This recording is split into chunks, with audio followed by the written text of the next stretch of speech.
can't see me, you Stevie. Wondering how I reach more evolutions than Eevee and make it look easy. What is up, Earth's mightiest subscribers? It's Blerd without fear. Welcome back to the channel. All right, today's video, we're gonna be talking about X-Men number 20 by Gerry Duggan and Stefano Caselli. So in this issue, we finally learn who is behind the random brood attacks that have been going on since 2021's New Mutants number 21. And it wasn't what I initially thought it was. I had hypothesized that since it was heavily hinted at that another king egg could be created to interfere with whoever had consumed the King's Egg ability to control the hive. And I thought that's where the story was going to go. That actually wasn't the case. Apparently the idea of another King Egg being introduced was a red herring. It wasn't anything to actually follow. What Gerry Duggan chose to go with, while it definitely kind of seems like something that just kind of came out of nowhere, it does make some sense. We learn in this issue that the character Nightmare, largely associated with Doctor Strange, is the one who had been helping the Brood get past Brood's control of the hive. Now, whether they know this is a whole other story altogether, but it seems like now they do know at the very least. But the reason why this has been going on is because back in Gerry Duggan's X-Men number 4, Nightmare was messing with the X-Men and Jean Grey soloed him in that issue, proving once, if not a million times before, that she is not to be trifled with. Jean Grey is a whole Omega level mutant. She was once the Phoenix. She is one of the most powerful mutants in existence. And Nightmare is still in his feelings about the fact that Jean Grey laid hands upon his person. So Nightmare decided that instead of just directly attacking the X-Men in ways that he felt were too boring to even be bothered with, he decided to go after Brood, who he realized had control of the Brood. You see, Brood technically does have control of the hive, and while he has always kind of seemed to be so self-assured that there was nothing wrong or that nothing was going on, his claims of this always kind of came off to, at least me, that he didn't really know whether he had control or not, or that maybe there was something more sinister going on that he just wasn't willing to share at the time. But truth of the matter is, Brood is quite in control of the Brood, and by his own estimation, there's no way anyone could take control of the hive from him, until he realizes that he does not have control of the hive when he's sleeping. The funny thing about it is that he's been having trouble sleeping as of late, but when he does fall asleep, Nightmare is able to sneak in and control the hive because the Brood, being sentient creatures, it should come as no surprise, they're able to dream. And if anyone is able to dream, Nightmare can manipulate them through those same dreams. Now, this does kind of seem like a strange villain to put at the forefront of a Brood invasion, but in a roundabout way, while it doesn't make a whole heap of a lot of sense, it has about the same amount of moving parts as a new King Egg being introduced into the mix, which I think is honestly something that probably won't ever happen again for quite some time. Maybe a new King Egg will be made, but I don't think it's going to be anytime terribly soon. Or maybe it will be saved for somewhere along the road on this, because we're not really quite done with the Captain Marvel X-Men crossover yet. The X-Men are still trying to save lives from the Brood invasion, as we see in this issue, where they are able to actually evacuate an, for the most part, unnamed planet from a Brood invasion. And we see the X-Men are very successful at it, even when they think that they're leaving Iceman behind, only to realize that they didn't leave him behind, that he was able to split a part of himself away and leave just a small semblance of himself to control an ice wall on the planet, while everyone else got on with their way and another part of him was able to take off with the ship. So apparently Iceman continues to be tournament banned in this current era of the X-Men. But that's also just the problem, because Nightmare has also been controlling how the Brood move and impregnate other people with more Brood. And the same people the X-Men have been saving, most if not all of them, are infected, and wherever they take them next,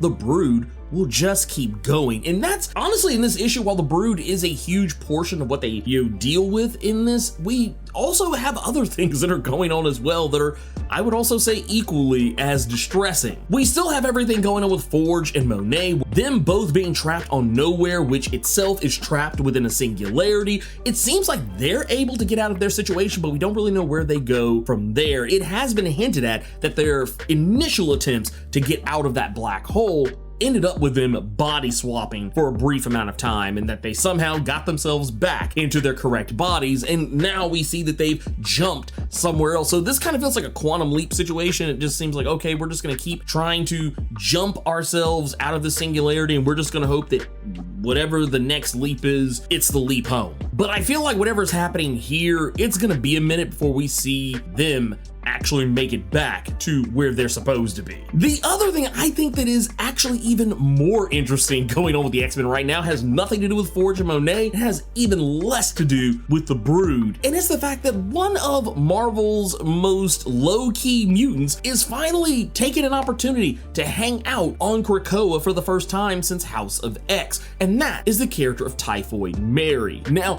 for those unfamiliar, Typhoid Mary is a mutant. She is one of those characters who has always been associated with mutants, but is not often seen hanging out with mutants. You're more likely to see Typhoid Mary in a Daredevil comic or an Iron Fist comic, or maybe even a Deadpool comic, but yeah, hanging out with the X-Men is something that she doesn't do very often. And it's not to say she doesn't interact with the X-Men at all, it's just that the instances are few and far between. So it's easy to forget that Typhoid Mary is a mutant. She is a telepath and telekinetic, which means she can communicate with other living beings through their mind, as well as read the minds of others, and she can move objects with her mind. She's also a pyrokinetic. She can actually generate and control fire at will. But most people tend to think of Typhoid Mary just in terms of her fighting acumen, because she is a highly trained assassin. That is what I think she's actually known for more than being a mutant. But the reason why this is a big deal is because Typhoid Mary isn't coming to Krakoa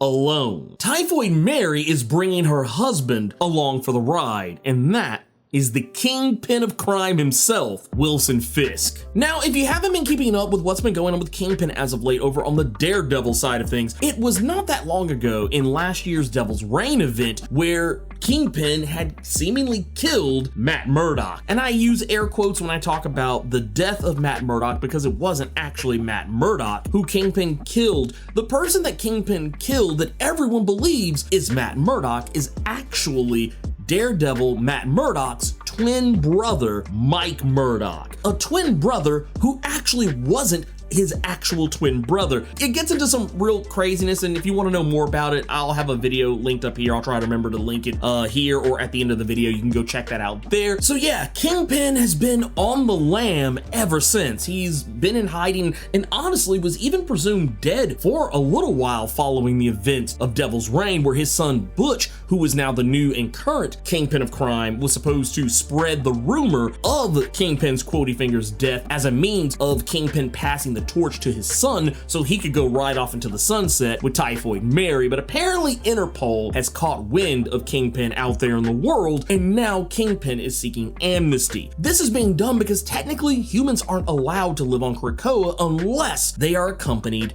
by a spouse, hence why characters like Kyle from over on the X Factor side of things lives on the island, whereas other normal humans typically don't. We also have the case of Jubilee and the little baby Shogo, who, as far as we know, isn't a mutant. He's still, for all intents and purposes, a normal human. In this case, Typhoid Mary is able to bring Kingpin with her so they can live on the island, and since Typhoid Mary is a mutant, this would also grant her amnesty to her husband Kingpin and keep Interpol off of his tail, because right now he has a $250,000 bounty on his head, which seems kind of low for Kingpin if I'm being brutally honest. I figured it would be much higher, but maybe him being the mayor of New York is why it's not as high as it probably should be. But yeah, if you haven't been keeping up, it's probably a lot of information to digest, but just to put it all out there, for those wondering when did Typhoid Mary and Kingpin become married, is this something that just happened overnight? No, this is actually something that happened over the course of the Chip Zdarsky run of Daredevil. They actually got married at the end of Daredevil Volume 6, number 36, which was the last issue of Daredevil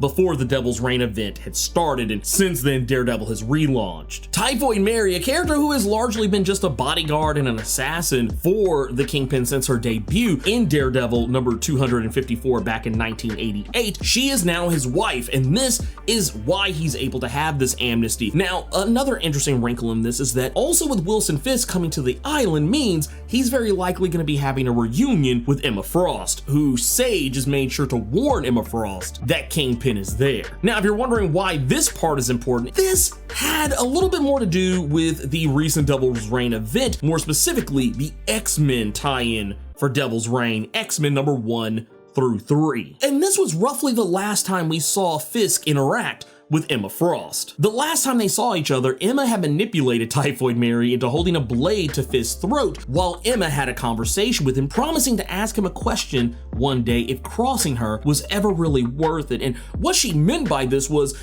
this had to do with a child by the name of Isabel, who witnessed Elektra sneak into an apartment across the street from her own and assassinate one of Kingpin's targets. And when Elektra and Frost came back to wipe the girl's memory to protect her from any future reprisal by Kingpin, Fisk was already onto them and sent hitmen after her to kill her. Frost ended up taking the young girl under her wing, raising her in secret and sending her to the best schools, while Elektra trained her to defend herself. This ultimately led to Isabel being a missing child cold case for years, all the way up until she is now a grown woman. And Fisk was using Isabel as a pawn to implicate Emma Frost as a child abductor. So needless to say, Emma Frost and Kingpin have beef. But yeah, this is actually a huge deal, and I feel like this has really big implications for Krakoa going forward. It's really interesting because Kingpin has been very dismissive of mutants and Krakoa and superheroes in general, so the idea that he is having to come to an island full of people with superpowers